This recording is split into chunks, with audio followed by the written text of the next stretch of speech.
Some places don't just witness death, they invite it. Tonight's story is not fiction, it's not a creepypasta, it's not a rumor. This is the real documented history of a place so cursed that people stopped calling it by its name. They started calling it the Suicide Hotel. Chapter 1, a hotel with a promise. In 1927 in downtown Los Angeles, a grand hotel opened its doors. Its name was the Cecil Hotel. It was meant to be a palace for travelers. Marble floors, crystal lights, elegant rooms, a place where dreams would begin. But the city outside was changing. Crime grew, poverty spread, and slowly, the hotel began to attract a different kind of guest. People who weren't running towards something, but away from life itself. Chapter 2, the first death. The first suicide happened in 1931. A man checked in alone. No luggage, no return ticket. He was found in his room hours later.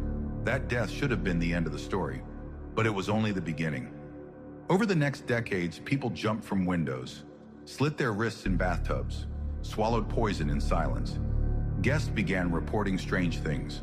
Footsteps in empty hallways, voices behind locked doors, lights turning on by themselves. Staff stopped asking questions. Locals gave it a new name, the Suicide Hotel. Chapter 3, a place. Serial killers called home. By the 1960s, the Cecil Hotel had become infamous. One resident was found brutally murdered in her room. Her killer was never caught. Even more disturbing, two notorious serial killers stayed at the hotel during their killing sprees. They slept there, showered there, walked its hallways, all while bodies were being discovered across the city. The hotel wasn't just witnessing evil anymore, it was housing it. Chapter 4, enter Elisa Lam. In 2013, a 21-year-old Canadian student named Elisa Lam checked into the hotel. She was intelligent, creative, and traveling alone. At first, nothing seemed wrong, until one night, Elisa vanished. No goodbyes, no luggage missing, no explanation. Police searched the hotel from top to bottom. They found nothing. Then weeks later, something horrifying happened. Guests began complaining about the water. It was dark.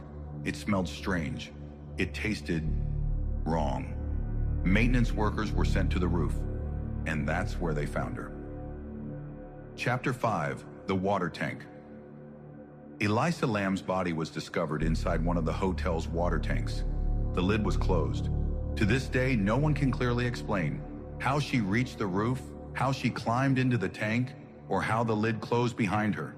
Her autopsy ruled the death an accident, but the internet didn't believe it, because before her body was found, a video was released.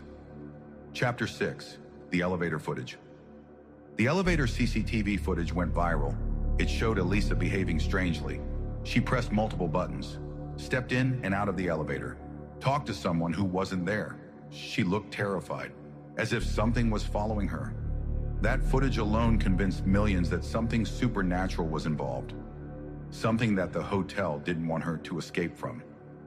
Chapter 7, a hotel that never lets go. After Elisa Lam's death, the hotel closed, renovated, renamed, but its reputation never changed.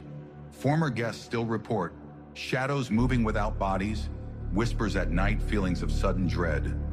People say the building remembers every scream, every jump, every death. And once you enter, the hotel doesn't forget you. Outro, the final question. Was it mental illness? Was it coincidence? Or was the Cecil Hotel always more than just a building? A place where broken souls gather, a place that feeds on despair, a place the world now knows as the Suicide Hotel. And the scariest part?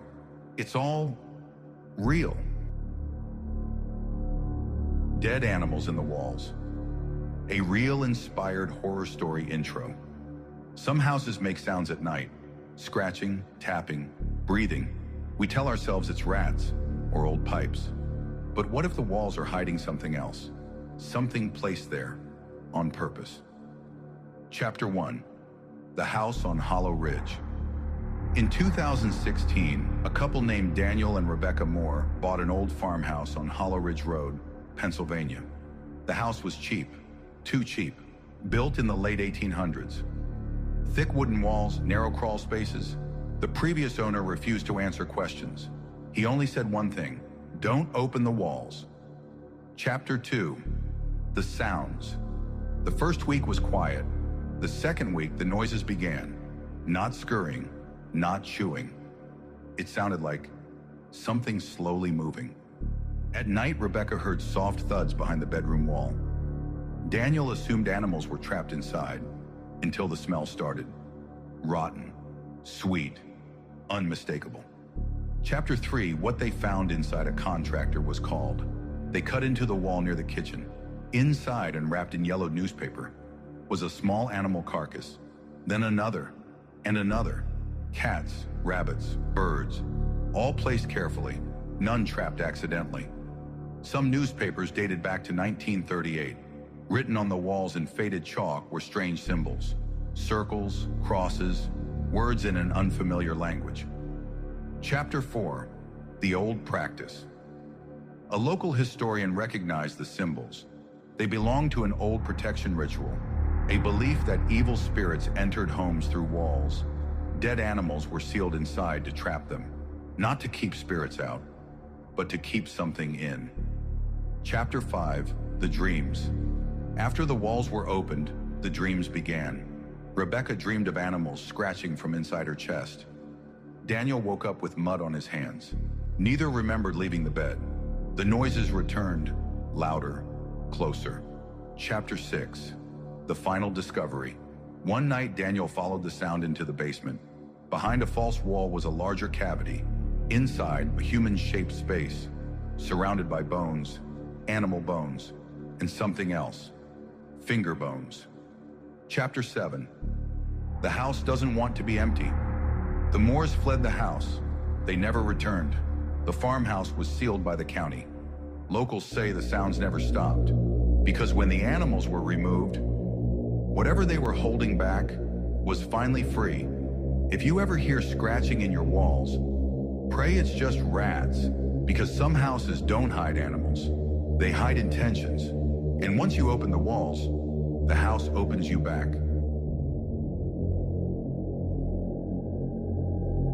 The Haunted Doll. A real inspired horror story. Some objects are not meant to be loved. They are meant to be left exactly where they were found. Because when you move them, you don't take ownership.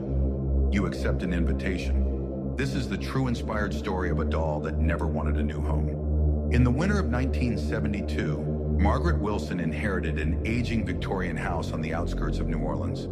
The neighbors avoided it. The paint was peeling. The windows always looked dark even at noon. Inside, the air felt heavy, like the house was holding its breath. Margaret spent days cleaning, throwing out old furniture, opening rooms that hadn't been touched in decades. That's when she found the trunk. It was hidden behind a loose attic wall, sealed with rusted clasps. Inside, wrapped in yellow cloth, was a porcelain doll. Its skin was unnaturally smooth. Its glass eyes reflected light even in darkness, and its smile felt practiced. Tied around its wrist was a thin string with a handwritten note. "Do not separate us." Margaret ignored it. That was her first mistake. The doll was placed in the living room, sitting upright on a wooden chair. Margaret told herself it was just an antique, just an object. But the house changed that night. The temperature dropped suddenly. Floorboards creaked in patterns, not randomly, like footsteps walking with purpose. Margaret woke to the sound of a child humming, soft, broken. The next morning, the doll was no longer on the chair. It sat on the staircase, facing her bedroom. Margaret began locking doors. It didn't matter. Every morning, the doll moved closer. It never fell, never tipped over, always perfectly placed, always watching. The dreams started soon after. Margaret dreamed she was trapped in a dark room, unable to move. She could hear breathing beside her, slow, patient. She woke up with thin red scratches on her arms and legs, marks that looked like fingers. She searched through old town records. The house once belonged to a family with a young daughter named Evelyn. Evelyn died in a house fire in 1934. Her body was never found. Only one thing survived the flames: a porcelain doll. Margaret tried to destroy it. She wrapped it in cloth and threw it into the river. That night, the front door was open. The doll sat on her bed, dripping water, its eyes wider than before. The note was back on its wrist. The words had changed. "You left me." Margaret stopped sleeping. She stopped eating. She started hearing whispers through the walls. They called her name. They called her mother. Mirrors stopped reflecting her properly. Sometimes her reflection smiled before she did. Sometimes it didn't blink. On the final night, Margaret heard crying from the attic. She followed the sound. The trunk was open. Inside was nothing. Behind her, the floor creaked. Small footsteps. Cold hands touched her shoulders. When police entered the house 3 days later, they found the dining table set for two, one chair empty, the other occupied by a porcelain doll. Smiling, Margaret Wilson was never found. The house was sealed. The doll was returned to the attic, and the note was rewritten one final time. "Thank you for staying, because some dolls don't want to be played with. They want to be replaced." The death of Elisa Lam, a true crime. Mystery that still has no answer. Some mysteries refuse to stay buried. No matter how many times they are explained, debunked, or forgotten, they crawl back into the public mind, unchanged, unresolved, and deeply unsettling. The death of Elisa Lam is one of those mysteries. It did not happen in a dark alley. It did not happen in a remote forest. It happened in the heart of downtown Los Angeles, inside a hotel filled with people. And somehow, no one saw anything. 1. A young woman with a journal full of dreams. Elisa Lam was a 21-year-old Canadian student from Vancouver. She was intelligent, creative, and deeply introspective. Elisa loved writing. Her online blog was filled with poetry, personal reflections, and observations about the world around her. She often wrote about feeling lost, about trying to understand herself, and about searching for meaning. She struggled with mental health issues, including bipolar disorder and depression, something she was open about online. In early 2013, Elisa decided to take a solo trip down the west coast of the United States. It was supposed to be a journey of independence, one last adventure before returning to university. She visited San Diego. She visited Los Angeles. She planned to continue north. She never made it. 2. The hotel with a dark history. On January 26, 2013, Elisa checked into the Cecil Hotel in downtown Los Angeles. The Cecil was infamous long before Elisa arrived. Built in the 1920s, the hotel had been linked to suicides, murders, and unexplained deaths. Over the decades, it developed a reputation as one of the most unsettling places in the city. But Elisa didn't seem afraid. At first, she was placed in a shared room with other guests. Within days, her roommates complained about her behavior, saying she was acting strangely. Elisa was moved to a private room. That was the last normal decision anyone made. 3. The last time anyone saw her on January 31st, Elisa was supposed to check out. She never did. Her parents, worried after she failed to contact them, alerted the Los Angeles Police Department. A missing person case was opened. Police searched the hotel. They searched rooms. They searched stairwells. They searched the roof. They found nothing. Then 2 weeks later, the world saw something it would never forget. 4. The elevator footage. On February 14, 2013, the LAPD released surveillance footage from one of the hotel elevators. The video was strange, disturbing, terrifying. In the footage, Elisa steps into the elevator and presses multiple buttons. She leans out into the hallway, peering around the corner as if someone is following her. She steps back inside, then out again. Her movements become erratic. She waves her hands in the air, her fingers moving in unnatural patterns, as if she is communicating with something or someone no one else can see. The elevator doors refuse to close. Elisa eventually walks away. This was the last confirmed sighting of her alive. The internet exploded. People analyzed every frame. Some saw fear, some saw paranoia, some saw possession. Theories spread like wildfire. 5. A horrifying discovery. While the search continued, guests at the Cecil began complaining. The water pressure was low. The water tasted strange, The water was dark. Maintenance workers were sent to inspect the hotel's rooftop water tanks. On February 19, 2013, they made a discovery that shocked the world. Inside one of the large water tanks was Elisa Lam's body. She had been naked. Her clothes were floating nearby. There were no obvious signs of trauma. The lid of the tank was found closed. To this day, how she got inside remains one of the most disturbing questions. 6. Questions with no easy answers. The official autopsy ruled Elisa's death an accidental drowning, with bipolar disorder listed as a contributing factor. But the ruling raised more questions than it answered. How did Elisa access the roof, which was locked and alarmed? How did she climb a ladder alone? How did she open the heavy water tank lid?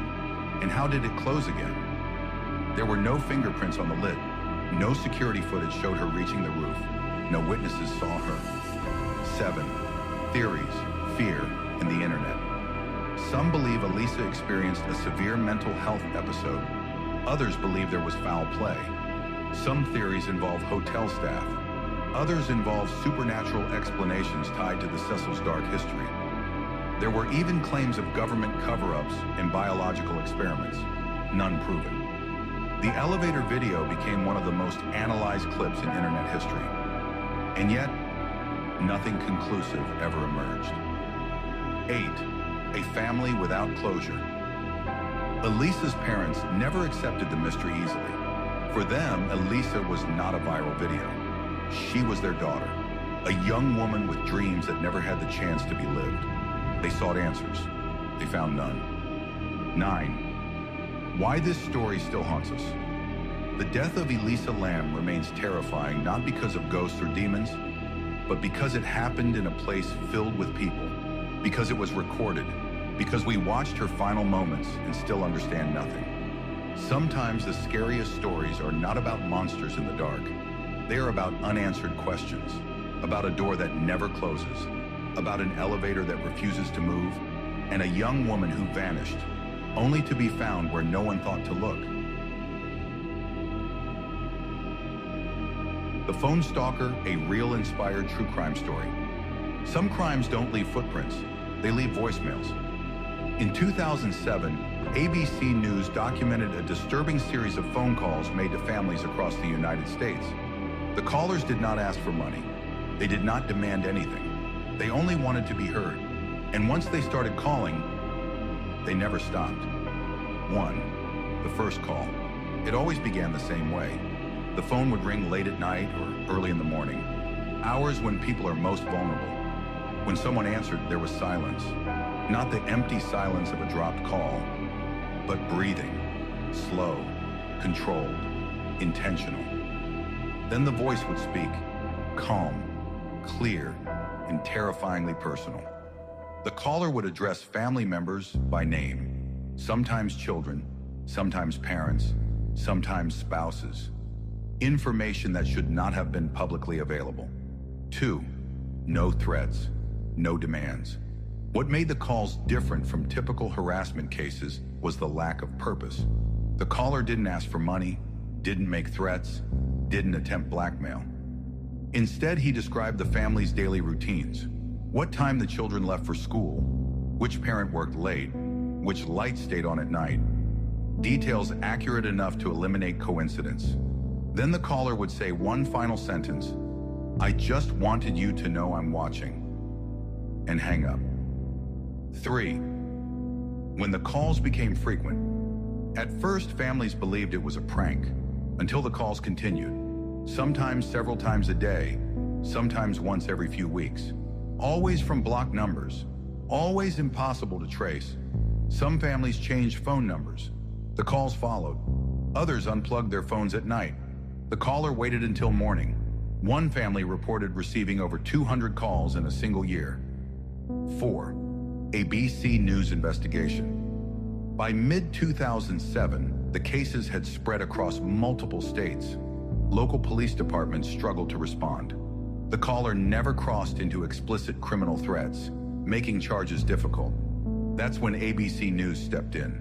Their investigation revealed a chilling pattern. The caller often knew when families contacted police. He referenced conversations that should have been private. He seemed to anticipate their reactions.